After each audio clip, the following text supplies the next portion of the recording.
Okay, hello first graders. Today we are continuing with our reteaching pages.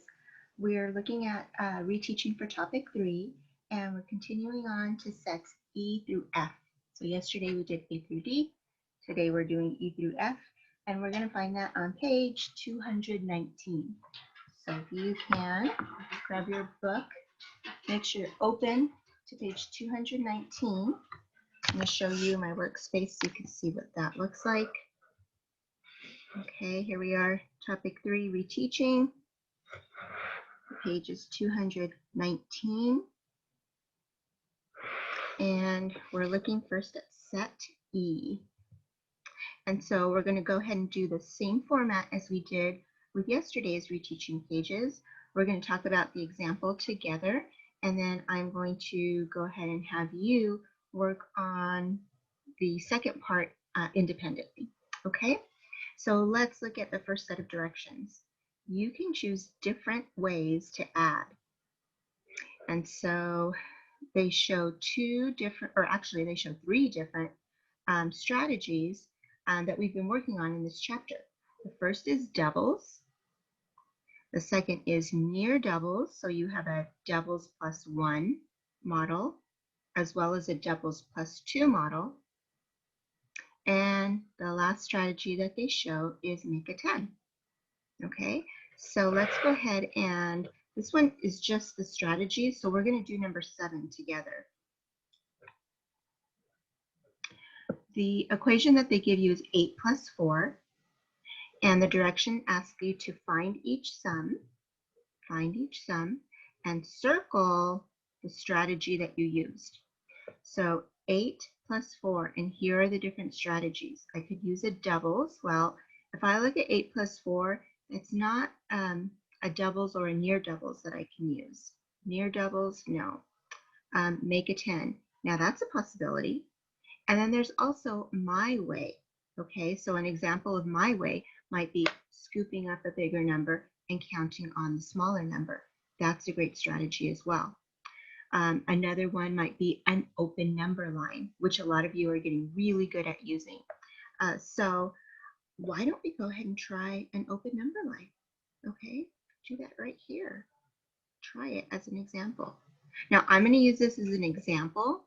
If you want to do a different strategy, you are more than welcome to do that. Maybe you want to do a 10 frame, and so you're going to draw your 10 frame here. Okay, that's okay too. All right, so I'm going to start with 8 on my number line, and then I know I need to take 4 jumps. So I'm going to start with plus 2. 8 plus 2 gives me 10. And then I'm going to do another plus 2 because I know I need 4 jumps altogether.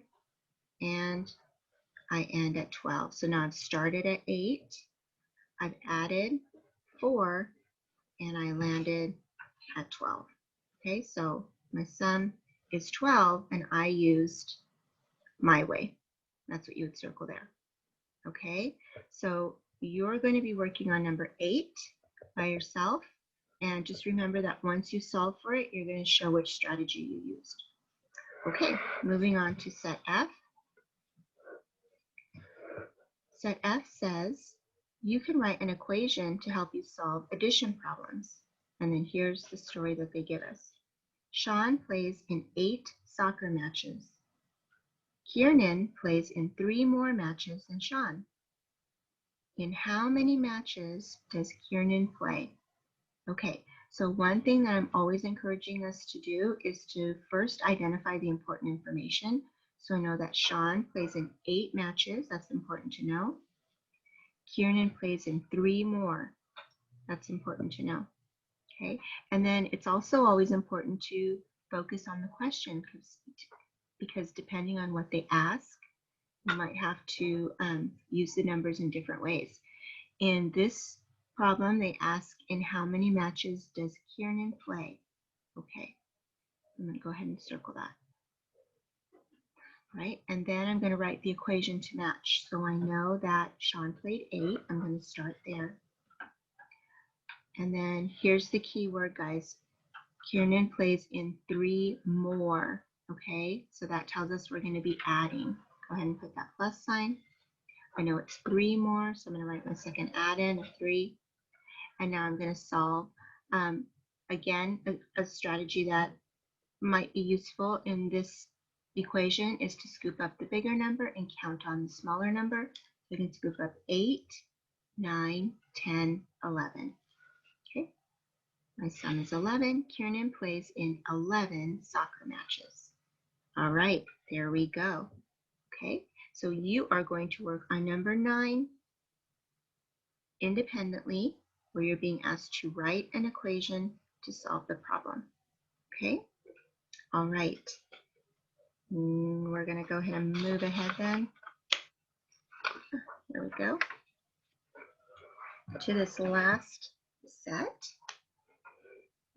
set G, and the direction asks us to circle your answer, use pictures, words, or equations to explain.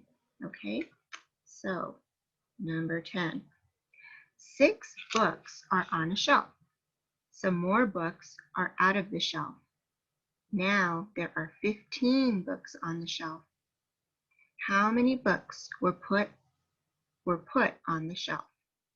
Okay, so let's think about what, then they tell us what Kyle does. I'm sorry. Kyle says that there were 9 books put on the shelf because 6 plus 9 equals 15. Do you agree or not agree with Kyle?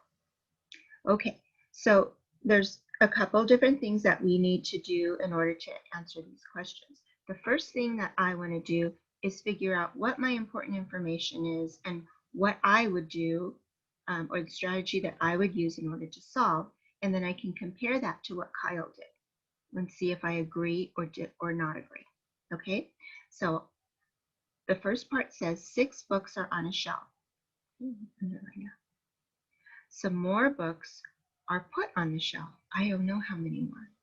I just know that there are some more. Now there are 15 on the shelf. So now there's 15. By the end of this story, there's 15. How many books were put on the shelf?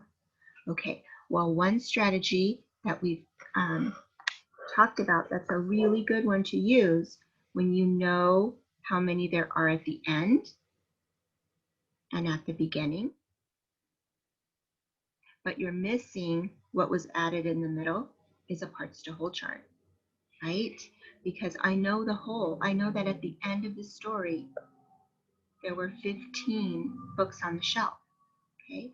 I also know how many books there were at the beginning, which was 6. So I'm going to go ahead and put that there. Okay, so there's 6 at the beginning, there were 15 at the end. My job is to figure out how many there were added in the middle. Okay, so I can start with 6 and I can keep adding until I get to 15. Okay, so let's try that together. We're going to count on from 6, 7, 8, 9, 10, 11, 12, 13, 14, 15. Okay, I'm going to stop there because I got to 15. How many did we add? 1, 2, 3, 4, 5, 6, 7, 8, 9. Okay, there were 9 that we had to add. I could have also solved it by scooping up 6 and counting on until I got to 15. Okay, let's try that way. What would that look and sound like? Let's say 6, 7, 8, 9, 10, 11, 12, 13, 14, 15. Get that? I had to add 9 more, right? Okay, same answer. So now that I know that, now that I've solved, I want to go back to see what Kyle said and what he did to solve.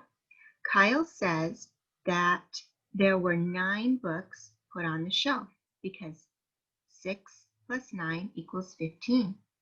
Do you agree or not agree with Kyle? Okay, and Kyle used a different strategy. Now he got 9 like we did, didn't he? Yes, but he used a different strategy. He used an equation. He said, well, there were 6 on the shelf to begin with, and then some more were added. He doesn't know how many. yet. And then at the end, there were 15. So he used an equation, 6 plus something equals 15. Okay, and he knew that 6 plus 9 equals 15. Okay, so do we agree or not agree with Kyle? Did he use a good strategy and get the correct answer? He sure did, yeah. So we would circle agree. Okay, all right, guys. So that is our work for today. We're just doing reviewing and reteaching because tomorrow we're going to be giving our topic 3 assessment, and then we're going to be moving on to topic 4, which is great. Okay, guys. All right. So if you have any questions, go ahead and reach out. And other than that, I will be seeing you very soon. Okay. All right, guys. Bye.